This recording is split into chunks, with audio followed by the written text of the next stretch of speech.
جو لوگ کمزور ذہن رکھتے ہیں ساری زندگی فیصلہ ہی نہیں ہوتا، کوئی ڈرتے رہتے ہیں، سہمے سہمے وقت گزارتے ہیں اپنے آپ کو فکری یہ جو ایمان ہوتا ہے یہ بندے کو طاقتور کرتا ہے، بندہ مضبوط ہو جاتا ہے۔ مجھے بتائیے نا، جب ایمان پکا ہو کہ روزی دینے والا اللہ ہے تو پھر بندہ کسی مالدار آدمی کے پیچھے کبھی بھاگتا ہے، کبھی کسی بڑے آدمی سے ڈرتا ہے؟ جب اسے پتا ہو کہ عزت اور ذلت اللہ کے دستے قدرت میں، پھر وہ سیاستیں سازشیں یہ کام کرتا ہے۔ تو پہلے تو مضبوطی ایمان درکار ہمارے بچوں کے اندر، ہمارے مزاجوں کے اندر، جب تک وہ مضبوطی ایمان، حضرت مولا علی شیر خدا کرم اللہ تعالی وجہ ان کریم ایک دفعہ بڑے علیم ہو گئے، کمزوری آ جاتی ہے، بندہ بیمار ہو جاتا ہے۔ تو ہمارے ہاں بیمار لوگ بعض اوقات ایسا جملہ بولتے ہیں جو کفر کے زمرے میں چلا جاتا ہے۔ آپ پریشان ضرور ہیں، تکلیف میں ضرور ہیں، لیکن آپ بات وہی کریں گے جو شریعت اجازت دیتی ہے۔ حضرت علی شیر خدا شدید علیل تھے، ایک صحابی تیمارداری کرنے گئے تو حضرت مولا علی کا چہرہ دیکھ کے پریشان ہو گئے، کہنے لگے آپ تو بڑے سخت علیل ہیں، اللہ خیر کرے، اللہ تعالیٰ آپ کو صحت دے۔ تو حضرت علی کہنے لگے تو فکر نہ کر، مجھے اس بیماری سے کچھ بھی نہیں ہوگا۔ نے کہا کیوں؟ فرمانے لگے مجھے نبی پاک علیہ السلام نے فرمایا تھا علی اس وقت دنیا سے جاؤ گے جب داڑھی خون سے رنگین ہو جائے گی، تو اس کا مطلب ہے میں خنجر کی وار کے ساتھ شہید کیا جاؤں گا، میں بیماری سے دنیا میں نہیں جاؤں گا، میں یہ بیماری سے مجھے کچھ بھی نہیں ہوگا، اللہ مجھے شفا دے دے گا، چونکہ حضور نے فرمایا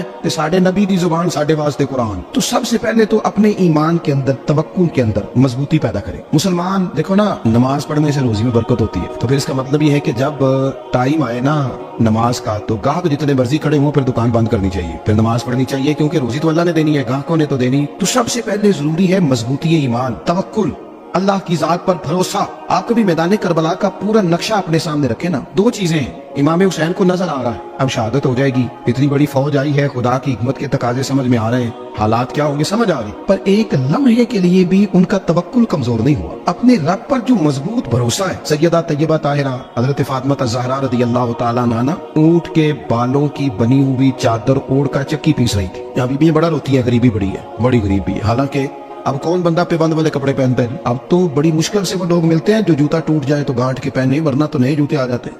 حضرت سیدہ پاک اونٹ کے بالوں کی بنی ہوئی چادر اوڑھ کے چکی پیس رہی تھی۔ نبی پاک صلی اللہ علیہ وسلم نے دیکھا، آنکھوں میں آنسو ضرور آئے، پر محبوب نے فرمایا فاطمہ دنیا میں تھوڑی سی تکلیف برداشت کرو، قیامت کی ساری عزت اللہ آپ کو ہی عطا فرمائے گا۔ تو توکل کی مضبوطی، اللہ کی ذات پر بھروسہ، اپنے رب کریم کے ساتھ امیدوں کا وابستہ کرنا، اس سے مضبوطی آئے۔ دوسرا فرمایا وَعَمِلُوا الصَّالِحَاتِ، بہترین عمل کیا جائے زندگی میں، نیک اعمال کیے جائے، وقت ضائع نہ کیا جائے، ہر وقت کوئی نہ کوئی کام بندہ کرتا رہے۔ یہاں بہت سارے لوگ ہیں جن کو لوگ نیک کہنا شروع کر دیتے ہیں نا، وہ سمجھ لیتے ہیں شاید ہم سچی مچی نیک ہیں۔ لوگ جو کہتے ہیں حضرت صاحب قبلہ، پیر صاحب قبلہ، میں یہ طالب علموں کو، دوستوں کو، بلکہ اپنے آپ کو بھی کئی دفعہ کہتا رہتا ہوں، اپنے آپ کو سمجھاتا ہوں کہ یہ لوگ تجھے کہہ رہے ہیں حضرت صاحب، یہ تو رات کو تو اپنے آپ سے پوچھنا، اپنے رب سے پوچھ، کبھی موقع ملے تو اپنے گریبان میں جھانک، غور کر کے تیری کیفیت کیا ہے، تنہائی میں تیرا دل اللہ سے جڑتا ہے کہ نہیں، عبادت میں دل لگتا ہے کہ نہیں، خدا کا خوف دل میں رہتا ہے کہ نہیں، غریب کی محبت، عزیزوں قربت والوں کا احساس طبیعت میں موجود رہتا ہے کہ نہیں۔ ویسے تو میرا مطلب ہے، لوگ کہتے تھے حاجی صاحب آپ بڑے سخی ہیں، تو اس سے تو نہ بندے نے سخی ہونا، سخی تو تب ہونا ہے جب اللہ کی بارگاہ میں مقبول ہو۔ اعمال صالحہ، نیک کام، اور وہ کرتا رہے بندہ، کوئی بھی کام اسے نیکی کا مل جائے نا۔ لیکن اپنا معیار ہر انسان نے بنایا ہوتا ہے کامیابی کا۔ کچھ لوگوں کا خیال یہ ہوتا ہے کہ بچے میرے پڑھ گئے، اپنی اپنی جگہ پہ سیٹ ہو گئے، میں اب بڑے سکون میں۔ کچھ کی رائے یہ ہوتی ہے کہ میں نے سب بچے بچیوں کا بیاہ کر دیا ہے، گھر میرا بن گیا ہے، اب میں بڑے آرام میں ہوں، قرار میں ہوں، سکون میں ہوں۔ تو اپنی اپنی رائے ہوتی ہے، لیکن حقیقت وہ ہے، اصل وہ ہے جسے اللہ کے قرآن نے بیان کیا۔ اللہ کریم نے فرمایا والعصر، اے محبوب علیہ السلام ہمیں آپ کے زمانہ مبارکہ کی قسم ہو، ان الانسان لفی خسر، فرمایا بے شک انسان خسارے میں، نقصان میں۔ اپنے تئیں کوئی دعویٰ کر لیتا ہے، آپ دیکھتے ہیں کہ بہت سارے لوگوں کے دعوے اپنے اپنے ہوتے ہیں نا۔ کسی بھی طالب علم سے آپ پوچھیں پیپر دے کے آئے تو پیپر کیسا ہوا ہے تو کیا کہتا ہے؟ جب کینڈیڈیٹ الیکشن لڑتے ہیں تو رات کو جب وہ سوتے ہیں تو سارے جیت کے ہی سوتے ہیں، ان کو سب یہی کہتے ہیں کہ لوگ سارے تیرے ساتھ ہی ہیں۔ حالات، یہ جتنے بادشاہ حکمران ہوتے ہیں ان کے بگڑنے کی بنیادی وجہ ہوتی ہے کہ یہ خوش فہمیوں میں مبتلا ہوتے ہیں۔ ہم میں سے بھی ڈھیر سارے لوگ ہیں جو خوش فہمیوں میں مبتلا ہیں۔ کچھ کہتے ہیں جناب ہماری نسبت بڑی تگڑی ہے، بھئی نسبت تو امام حسین سے تگڑی تو کسی کی نہیں نا، تو ساری رات نماز پڑھتے تھے، روزے رکھتے تھے، اللہ کو یاد کرتے تھے، آپ خالی نسبت پر بیٹھ کر عمل چھوڑ جائیں تو یہ کیسے ممکن ہے؟ تو اپنے اپنے تئیں لوگوں نے معیار کامیابی کے قائم کر لیے ہیں۔ اللہ فرماتا ہے کہ محبوب مجھے قسم وہ زمانے کی انسان نقصان میں، یہ دن بدن جو وقت گزار رہا ہے تو اس کا نقصان، اس کا خسارہ، اس کا گھاٹا بڑھتا جا رہا ہے، روز نقصان میں۔ کتنا کتنا عمر کا حصہ لوگوں نے ضائع کر دیا، کتنے کتنے بہترین لوگ تھے لیکن روزی روٹی کے پیچھے وقت سارا برباد ہو گیا۔ یہ رزق حلال کے لیے دوڑ دھوپ ہو وہ تو بڑی بات، لیکن تکبر کے لیے اور خواہشات، بے جا خواہشات کی तकमील के लिए, एक दूसरे से आगे बढ़ने के लिए बड़ा वक्त जाया किया लोग। अच्छा, कोई भी नहीं जीता, खानदानों में भी कोई नहीं जीता, बरादरियों में भी कोई नहीं जीता, पर लड़ाई सारी जिंदगी की है, मैंने आगे गुजरना, मैंने आगे। हालांकि कोई किसी को जीतने देता ही नहीं। अपने अपने कई लोगों ने मेयार कायम किए कामयाबी के। अल्लाह फरमाते हैं बेशक इंसान नुकसान में है, लेकिन जिसमें 4 खूबियां पाई जाए, अल्लाह का कुरान कहता है वो बंदा कामयाब हो। कौन कौन सी? इल्लल्लज़ीना आमनू, सब नुकसान में नहीं सिवाय उन लोगों के जो ईमान लाए। सबसे पहले क्या करे? ईमान हो उसके पास, मजबूत ईमान। वामिलुस सालिहात, और ईमान भी लाए और नेक काम भी करे। और सिर्फ नेक काम ना करे, वतवासौ बिल हक, लोगों को हक बात की नसीहत भी करे। और जाहिर है सच बोलेगा, हक बोलेगा तो बड़े लोगों के मुफादात को ठेस पहुंचेगी, कुछ लोगों को तकलीफ भी होगी। तो अब जब तकलीफ होगी तो फिर मुसीबत भी आएगी। तो अगर हक बात कहनी है तो फिर क्या करे? वतवासौ बिस सब्र, और एक दूसरे को सब्र की भी वसीयत करे। 4 चीजें पाई जाए, ईमान, अमाल सालिहा, हक की नसीहत, उस रास्ते में आने वाली तकलीफ पर सब्र। अगर ये 4 चीजें मुयस्सर आती हैं तो अल्लाह का कुरान कहता है बंदा कामयाब है। और अगर ये 4 चीजें नहीं तो फिर कोई बंदा जितना मर्जी दावा करे, जितना मर्जी शोर करे, जितना मर्जी ऐलान करे, वो कामयाब हो सकता। सबसे पहले तो अपना ईमान पक्का करे। ये जो कच्ची पक्की बातें करते हैं ना लोग, मुसलमान जो होता है ना, मुसलमान वो लवारिस नहीं होता, वो वारिस वाला होता है। उसका रब हर वक्त अपनी रहमत से उसकी हिफाजत करता है। मुसलमान हर वक्त नबी पाक अलैहिस्सलाम की निगाह करम में रहता है। इसे कमजोर बातें नहीं करनी चाहिए कि मेरे को पीछे चढ़ गया तो पता नहीं क्या हो जाएगा, बरादरी मुखालिफ हो गई तो पता नहीं क्या हो जाएगा, सच बोल दूंगा तो लोग पता नहीं मुझे मार देंगे। ऐसा हो नहीं सकता। छुरी हजरत इब्राहिम चलाए भी ना तो हजरत इस्माइल के हलक पे चलना उसने तब भी है जब अल्लाह हुक्म करेगा। तो अल्लाह की हिकमत होगी, हिकमत इलाही होती है तो कोई काम होता है, वरना होता तो अपनी तबीयत में मजबूत ईमान, तवक्कुल, अल्लाह पे भरोसा, मजबूती अफकार की, कच्ची बातें नहीं। देखो नबी पाक सल्लल्लाहु अलैहि वसल्लम ने फरमाया नेकी को कभी हकीर नहीं समझना, कभी हकारत से नहीं नेकी करनी कि ये बड़ी छोटी है तो मैं इसको करूंगा। फरमाया कभी हकीर ना समझना, नेकी का काम जो भी मिले कर देना। फरमाया अगर भाई से मुस्कुरा के मिलोगे भी ना तो इस पर भी अल्लाह तुम्हें सदके का सवाब अता करेगा। हम तो उस दिन से के मानने वाले हैं जो कहते हैं तू गली से घोड़ा उठा दे, कांटा उठा दे, किसी की तकलीफ दूर कर दे, किसी पर गुंजाइश कर दे, किसी के लिए आसानी कर दे, जो भी खैर का काम मुयस्सर आए पूरे दिन में उसे छोड़े नहीं। सुबह घर से निकले, वो एक सयाबी थे, गालिबन ताबी थे, तो बाजार जाते अपने गुलाम के साथ तो सारा बाजार घूम के वापस आ गए। खादिम ने कहा जनाब को ना कोई खरीदा ना कुछ बेचा, तो आप सारा बाजार घूम के आ गए। फरमाने लगे तेरा क्या ख्याल है? मैंने कुछ भी नहीं किया। कहा जनाब फिर क्या किया है? फरमाने लगे तुमने देखा जो बंदा भी गुजरा मैंने उसको कहा अस्सलाम वालेकुम, तो कितनी को निकलियां मैं जमा करके आ गया हूँ। कोई खैर जो मुयस्सर आए। हम समझते हैं कि शायद वो करोड़ को रुपया होगा तो पूरी मस्जिद बनाऊंगा तो फिर मैंने नेकी कर दी। शायद जनाब मैं, हालांकि ये छोटे छोटे काम है ना, छोटे छोटे काम, इनसे तो इनकी तो ज्यादा जरूरत होती है, इनकी तो ज्यादा हाजत होती है। कोई आप रास्ते में गुजर रहे हैं तो नीचे कोई खड्डा बना हुआ है तो उस पर हम क्या करते हैं, गाड़ी में बैठ के तबसरा करते हैं, ए रोड खुदे का तो बढ़ना है भाई, ये खड्डा है ना तो आप नीचे उतरे ना, तो आप दावड़ा लेना, कहीं पकड़े ना, ये तो 5 मिनट का काम है, यहाँ आसानी कर देना, इसमें गुंजाइश कर दे। हुजूर सैयद आलम अलैहिस्सलाम ने फरमाया, इमाम राजी ने हदीस लिखी है,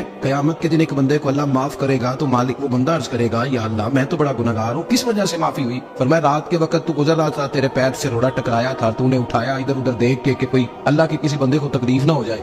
कमाने को वो तो मैंने जमाना बीत गया, कोई इतनी बड़ी बात भी नहीं समझी। तो रब करीम ने फरमाया तो रात के अंधेरों में भी मेरे बंदों का ख्याल रखता था तो मैं तेरा ख्याल ना करूं? कोई अमल हमारे यहाँ लोग कोई काम नहीं करते, बिल्कुल नहीं, कोई काम नहीं, ना बड़े ना छोटे ना समझदार ना अनपढ़, कुछ भी नहीं। नशिस्तन गुफ्तन बर्खास्तन, बैठो राज के गप्पे मारो, तब से करो फलाना कुछ नहीं कर रहा, फलाना कुछ नहीं कर रहा, उसके बाद उठ के चले जाओ। कुछ करे, वामिलुस सालिहात, नेकियां जमा करे, जिंदगी में खजाना बनाए, खजाना, अपनी ड्यूटियां अपनी जिम्मेदारियां पूरी करे, हर वक्त काम, हर वक्त जिम्मेदारी, हर वक्त ड्यूटी। लेकिन ना इमाम हसन और हुसैन, इनकी आप कभी जिंदगी का मुताला करें, फर्ज नमाज के अलावा 100 रकत नमाज नफल रोज पढ़नी है, पता करना है गरीब कहाँ कहाँ है, उनका ख्याल रखना, और मेरे पैसे नहीं देने। हमारे लोग उन गरीबों को पैसे जरूर देते हैं, इज्जत नहीं देते, उनको 4 पैसे की मदद जरूर कर देते हैं पर इज्जत नफ्स का ख्याल नहीं रखते। इमाम ज़ैनुल आबिदीन रज़ी अल्लाह तआला अन्हु फरमाते हैं, गुजर रहे थे, आप देखें ना, इमाम गजाली हदीस लाए हैं कि बंदा और कुछ ना करे, किसी मोमिन का दिल राजी कर दे तो अल्लाह 60 साल की नफली इबादत का सवाब अता करता है। दिल बदस्तावर की हज अकबर अज हजारा का बयाक दिल बेहतर, किसी का दिल खुश कर देना, उसको राहत दे देना, उसको करार दे देना, उसके लिए कोई ऐसा सामान कर देना कि बंदा मुतमईन हो जाए, सुकून हो जाए। ये हमारे यहाँ जो लोग होते हैं ना, सरकारी मुलाजिमीन, ड्यूटियों वाले, इनकी तबीयतों में तलखी होती है। ये अगर सिर्फ प्यार करने लग जाए ना, सिर्फ वाबस्ता लोग मेरे अहबाब में से है, तो मैं उनसे कहता हूँ कि शिफा तो अल्लाह ने देनी है, चलो तुम दवाई तो आज के दिया करो ना, तुम आने वाले की बात तो तवज्जो से सुनो। वो बेचारा अपनी बात, हमारे एक बुजुर्ग थे तो तावीज लिखा करते थे, बड़े आलिम थे, मुझे कुछ थोड़ी सी ना मेरे दिल में उनके बारे में खफगी रहती थी कि आप इतने बड़े आलिम हैं, आप किताब लिखे, आप तावीज लिख रहे हैं, और भी लोगों ने कमाई करनी होती है, आप तो मुफ्त देते हैं सारा कुछ, इतनी लंबी ड्यूटी, सारा दिन बैठे रहते हैं आप और लिखते तवीज है। मैंने एक दिन उनसे गुजारिश की, मैंने कहा शेख आप बड़े आदमी, जिन लोगों को अल्लाह ने रुसूख फिल इल्म अता फरमाया होता है उनमें से आप, अल्लाह ने आपको पुख्तगी दी है इल्म में, शौरी आलिम में, आप सारा दिन तवीज। फरमाने लगे यार मैं तवीज़ नहीं लिखता। असल मसला ये है कि जो तवीज़ लेने आता है वो अपना सारा दुख सुनाता है, तो मैं तवीज़ नहीं लिखता, मैं ना बस लोगों के कलेजे ठंडे करता हूँ। मैं किसी का, अब तो बच्चों के पास टाइम ही नहीं, वो तो अब्बा का दुख नहीं सुनते, तो बैठते ही नहीं। अम्मा कह रही होती है कि पुत्र को 10 मिनट मेरे पास भी बैठा कर, लेकिन पुत्र मसरूफ पड़ा, वीडियो चढ़ानी है उसने। हम उलझ गए। ये चीजें इंसान को नफसियाती तौर पर कमजोर कर देती हैं। जो लोग ज्यादा ये काम करते हैं उनके हाफजे कमजोर हो जाते हैं, वो उलझ जाते हैं, उन्हें पता नहीं होता रात मैंने क्या कहा था, सुबह में क्या कहा। हर वक्त नहीं, जरूरत के वक्त, हर टाइम नहीं, मखसूस औकात में। हजरत इमाम ज़ैनुल आबिदीन रज़ी अल्लाह ताला अन्हु फरमाने लगे, हम गुजर रहे थे, इमाम हुसैन साथ थे, तो रास्ते में ना कुछ गुरबा गरीब लोग बैठ के खाना खा रहे, कहते हमारी उन पर नजर पड़ी, तो उन्होंने हजरत इमाम हुसैन रज़ी अल्लाह ताला अन्हु से कहा, हुजूर आइए तशरीफ लाइए, खाना खाइए। वो जरूरी नहीं होता आपको सबका खाना पसंद ही आए, टेस्ट अपने अपने होते हैं, ये जरूरी तो नहीं। खाना पसंद ना भी आए तो दिल तो फिर भी राजी रखना चाहिए। कुर्बान जाए, नबी पाक ने किस तरह हमारी तरबियत की। हजरत आयशा सिद्दीका रज़ी अल्लाह ताला अन्हा फरमाती है, करीम महबूब का मैंने ये तरीका देखा कि अगर खाना ना पसंद होता तो छोड़ देते, पर कभी उसमें से नुक्स ना निकालते, ऐब जो ही ना करते। गर्मी के मौसम में खड़ी है बेचारी खातून, और कितनी मुशक्कत से उसने खाना बनाया, और कितनी गर्मी से ये चूल्हे के सामने, लेकिन साहब खाना रखा है तो वो कहते हैं ये तू की पकाया, वो खाने वाली चीज है भाई, इस तरह करना, अब जोगली हंडिया वो तू पका, आ ना तू खड़ा हो। ये पता चले ये काम कितनी मुशक्कत का है। जिंदगी में कुछ थोड़ा सा दूसरों का ख्याल रखना, ये भी तो दीन का हिस्सा है। आप अपनी जिंदगी में हमेशा अपने लिए सोचे, किसी और का सोचे ही ना। तो मेरे अजीज याद रखेंगे आप, इमाम ज़ैनुल आबिदीन कहते हैं, नबी पाक सल्लल्लाहु ताला अलैहि वसल्लम ने ना हजरत इमाम अली मकाम की, इमाम हसन और हुसैन की इस तरह से कुछ तरबियत फरमाई थी कि गरीब परवरी उनके अंदर राज बस गई, मिजाज बन गया। वो गुरबा बैठे थे, दस्तरखान बिछाए सड़क के किनारे, तो इमाम हुसैन गुजरे तो उन्होंने आवाज दी, इमाम साहब लोग गए, कहने लगे हुजूर थोड़ी रोटी निकाल लेते हमारे साथ। तो इमाम साहब आ गए, नीचे बैठ गए गरीबों के साथ। कोई जुर्रत करे ना, चलो अमीरों ने तो गरीबों के साथ बैठने की जुर्रत नहीं करनी, को पीर ही बैठ जाए गरीबों के साथ, वही मेहरबानी कर दे कि मैं पीर साहब हूँ, किबला हूँ, तो मैं ही चलो लंगर खा लूं मुरीदों के साथ बैठ के। हमारी तो महफिलों में भी ना जी, नात खानों का, मौलवियों का, दूसरों का खाना और होता है, और गरीब आदमी को शापर में चावल डाल के देते हैं, साथ उसे कहते हैं ये लंगर शरीफ है। भाई अगर ये शरीफ है, तबर्रक है, तो ये पीर साहब नहीं सी लगता, अड़ता है गले में लंगर उनको। ये लंगर शरीफ जो है ये नात खान को भी तो गुजरना, तबर्रक है कि नहीं? हाँ ना तो करो ना, तो जेडी ज्यादा तबर्रक वाली शैफ है वो पीरा भी तो खानी चाहिए ना, नात खान को उसके लिए लहदा से मुसल्लम आला खाने। मैं अक्सर दोस्तों से कहता हूँ, चलो मिलाद शरीफ पे सही सबके लिए अच्छा खाना पकाओ, चलो जिस गरीबों के बच्चों को बेचारों को सारा साल वो बोटियों के लिए लड़ते हैं, तुम मिलाद भी अच्छी रोटी पका दो, तो बच्चा जब खाएगा ना बहुत सारी बोटियां और चावल, और अपने अब्बा से पूछेगा कि अब्बा जी आज की गल है, तो हो सकता है गरीब बाप रो ही पड़े और उसे कहे पुत्र तो आज राज राज के खा साढ़े नबी पाक दा मिलाद से। तो इमाम हुसैन रज़ी अल्लाह ताला अन्हु ना आके गरीबों के बीच बैठ गए जमीन पे, उन्होंने कहा खाइए। तो वो जिस तरह वो खा रहे थे ना सादे बर्तनों में, साथ इमाम हुसैन खाना खाने लग गए। मैंने कहा खैर का काम कोई भी मिले उसे जाया, चलो और कुछ नहीं कर सकते थे, किसी को सड़क ही पार करा देना बिना, चलो और कुछ नहीं कर सकते, तो आपको पता है कि सामने वाला बोझ लेके गुजर रहा है, आप थोड़ा सा हट जाए रोड से, उसे गुजर लेने दे। कोई तो काम जिंदगी में, कोई इरादा तो खैर का बंदा करे। इमाम हुसैन बैठ गए, उनके साथ रोटी खाई, थोड़ी देर के बाद इजाजत ली, फरमाए जाऊं, कहने लगे हुजूर और खाइए, फरमाने लगे मैं तो अभी रोटी खा के आया था और आज तक ऐसा नहीं हुआ कि दोबारा खाना खाऊं, एक लुकमे की भूख नहीं थी, जितना भी खाया है ना ये तुम्हारा दिल खुश करने के लिए खाया है। गुरबा मसाकिन की वामिलुस सालिहात, ईमानदार बंदा ईमानदारों जैसे काम करता ही अच्छा लगता है। 25 हज किया इमाम हसन हुसैन ने मदीने से मक्के पैदल जाकर। मैं कहता हूँ चलो हम बाजमात नमाज ही पढ़ लिया करें, चले हुजूर सल्लल्लाहु अलैहि वसल्लम ने फरमाया फजर की नमाज पढ़ के बैठ जाओ, इशराक चाश तक अल्लाह का जिक्र करो, 2 नफल इशराक के 2 चाश्त के पढ़ लो, अल्लाह 2 हज और 2 उम्रे का सवाब अता कर दे। मुश्किल काम तो नहीं। अहले बैत ने हमें सबक ये पढ़ाया है, हुजूर के असहाब ने हमें सबक ये पढ़ाया। तीसरी बात फरमाया वतवासो बिल हक, सिर्फ ये नहीं कि तुम नमाज पढ़ के तो बैठ जाओ, तुमने ना बेनमाजी को नमाज की दावत भी देनी है। मजलूम पर जुल्म होता रहे और कोने में चुप करके बैठे नहीं रहना, बल्कि अगर हाथ पकड़ा जा सकता है तो जालिम का हाथ पकड़ना है। नबी पाक अलैहिस्सलाम ने फरमाया अपने भाई की मदद करो चाहे वो जालिम हो या मजलूम हो, भाई की मदद करो चाहे जालिम हो या मजलूम हो। तो सहाबा ने अर्ज़ की या रसूल अल्लाह सल्लल्लाहु तआला अलैहि वसल्लम ये मजलूम की मदद तो समझ में आती है, ये जालिम की मदद कैसे करें? नहीं समझ आ रही है आपको बात? या रसूल अल्लाह सल्लल्लाहु तआला अलैहि वसल्लम मजलूम के साथ खड़ा होना तो हमारी अकल में आ गया, तो जालिम की मदद कैसे करनी है? नबी पाक सल्लल्लाहु तआला अलैहि वसल्लम ने फरमाया जालिम को जुल्म करने से रोक दो, तुमने उसकी मदद कर दी, उसे पास करो। लेकिन हम तो इतनी जुर्रत ही नहीं रखते बदी को बदी कहने की, इतनी ताकत ही नहीं होती, झूठ को झूठ कहने की हिम्मत। हमारे घर में सारा कुछ हो रहा होता है, हमें पता होता है कि फलां जगह पे हमारा कबीला हमारी बरादरी गलत है, पर इतनी जुर्रत करते हैं। हम सच बोलते जरूर है पर दूसरों के बारे में, अपने बारे में सच बोलने को तैयार नहीं होते।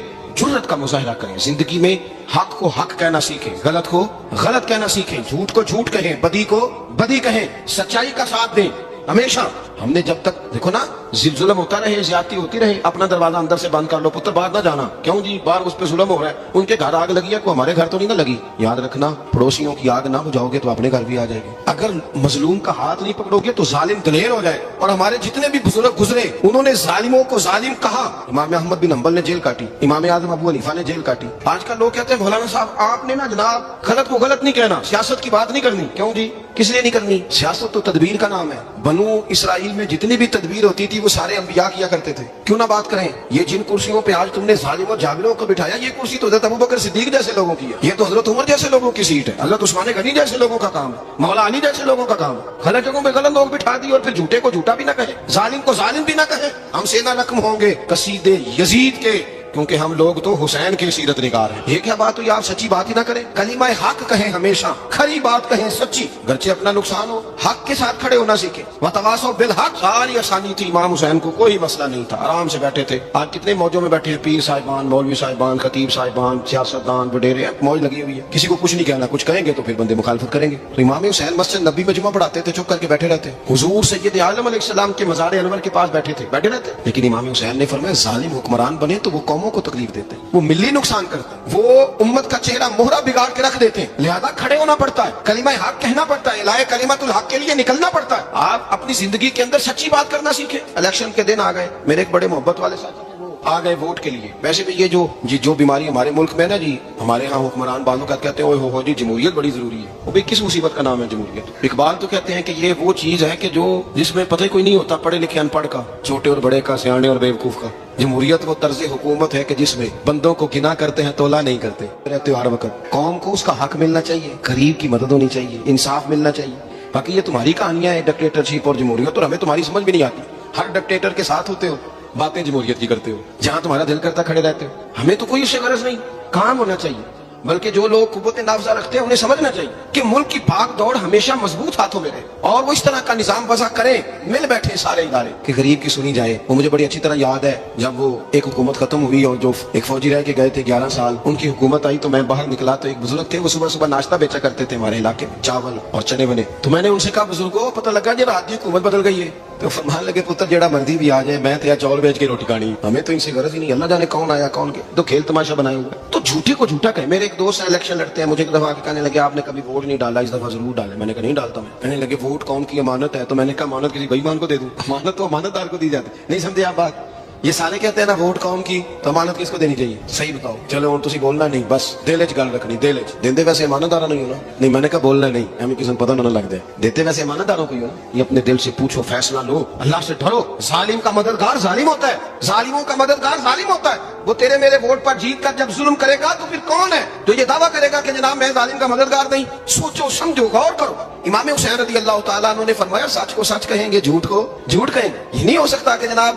ظلم ہوتا رہے اور چھپ رہے اور یہ سبق کہاں سے پڑھا انہوں نے مولا علی شیر خدا سے جب حضرت عثمان غنی رضی اللہ تعالیٰ عنہ پر بلوانیوں نے حملہ کیا نہ تو چونکہ حضرت عثمان غنی خالو تھے امام حسن اور حسین کے حضرت عثمان خالو ہیں سگے خالو ہیں تو حضرت مولا علی شیر خدا نے یہ نہیں کہا کہ پتر اتنے بندے آ گئے ہیں تلواریں ہیں محاصرہ ہے باہر نہ نکلنا بلکہ حضرت مولا علی نے خود اپنے دونوں بیٹوں کو تلواریں پکڑائیں اور حضرت عثمان غنی کے دروازے پہ کھڑا کر کے کہا پتر خیال رکھنا تمہارے ہوتے ہوئے کوئی بھی شخص حضرت عثمان غنی کا دروازہ نہ کراس کر پائے خود اپنے بچوں ہر جنگ میں حضرت علی ساتھ لے کے جاتے تھے ہم تو بچوں کو دلیری سکھاتے ہی نہیں بزدل اور کچھ ہمیں بابے مل گئے وہ کہتے ہیں منڈے نو سایا ہے میں کہ بابے نو آپ سایا ہے انہوں بھی کرو دم کراؤ اس کو نظری سایا آتا ہے کیسے ناتھانوں سے پالا پڑ گیا کیا ہوتا ہے وہ سایا اچھے بڑے سیانے نوجوان بتی بند کر کے اندر لیٹا ہوا بچہ بابا کہہ گیا سایا بابا کہڑا کہہ گیا جڑا باہر روٹی لینا ہے بھی ایڈی پہنچی سرکار ہوتی تو ٹکر ہی کار کھا لیں لوگوں کی قسمت کا حال بتاتے ہیں اپنی اتنی خراب ہے کہ مانگتا پھرتا کیا مذاق بنایا ہم نے اپنے ساتھ تھوڑے سمجھدار ہو جائے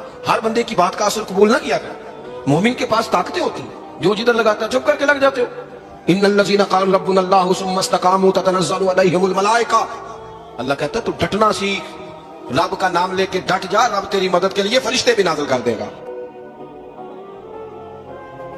فرمایا یہ نبی مومنوں کے جانوں سے بھی زیادہ قریب ہے ہم بڑا عام لفظ بولتے ہیں کہ فلاں چیز میرے دل کے بڑی قریب ہے میری سوچ کے بڑی جو لوگ دل کے قریب ہوتے ہیں ان کے پاس اٹھنے بیٹھنے کو دل کرتا ہے تو اللہ کریم نے قرآن پاک میں فرمایا کہ یہ پیغمبر صلی اللہ علیہ وسلم تمہاری جانوں سے بھی تمہارے قریب ہے اور حضور نے وضاحت کر دی نبی پاک نے وضاحت کر دی हुजूर ने फरमाया ला युमिनु अहदुकुम हत्ता अकूना अहब्बा इलैहि मिन वालिदिही व वलदिही व नासि अजमाइन औ कमा क़ाल नबी सल्लल्लाहु अलैहि वसल्लम। फरमाया तुम में से कोई उतनी देर तक मोमिन हो ही नहीं सकता जब तक हर चीज से बढ़कर मुझसे प्यार न करे।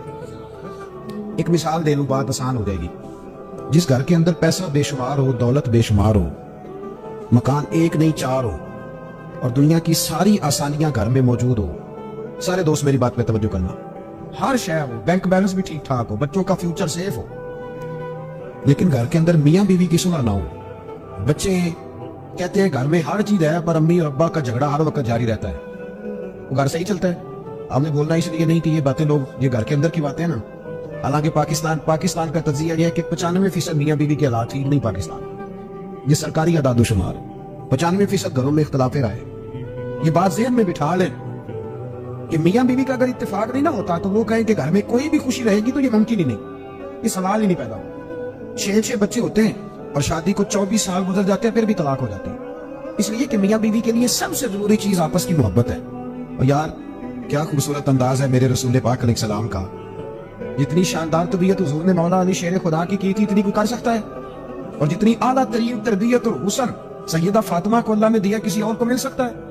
लेकिन मेरे नबी पाक अलैहिस्सलाम ने उनकी शादी के बाद उनको इकट्ठे बिठा के उनके सर आपस में जोड़ के हाथ उठा के दुआ की थी, ऐ अल्लाह इनके दरमियान मोहब्बत पैदा फरमा दे। मियां बीवी के दरमियान जो सबसे अहम चीज है वो मोहब्बत है। बच्चे कहते हैं हम किधर जाए, अब्बा की सुने कि अम्मा की सुने? और अक्सर घरों में बच्चों की तरबियत रुक जाती है इसलिए कि मियां बीवी का सलूक नहीं होता, तबाही उतर जाती। घर के अंदर हर शय है पर इनका प्यार नहीं। पता ये चला कि घर में मोहब्बत ना हो तो घर नहीं चलता। अगर मोहब्बत के बगैर एक घर नहीं चल सकता तो मोहब्बत मुस्तफा के बगैर दीन कैसे चलेगा? घर नहीं चलता मेरे भाई, टूट जाता है, बिखर जाता है। सारा कुछ होने के बावजूद मैंने मर्दों को रोते हुए देखा है, औरतें तो रोती हैं, मैंने मर्दों को रोते हुए देखा।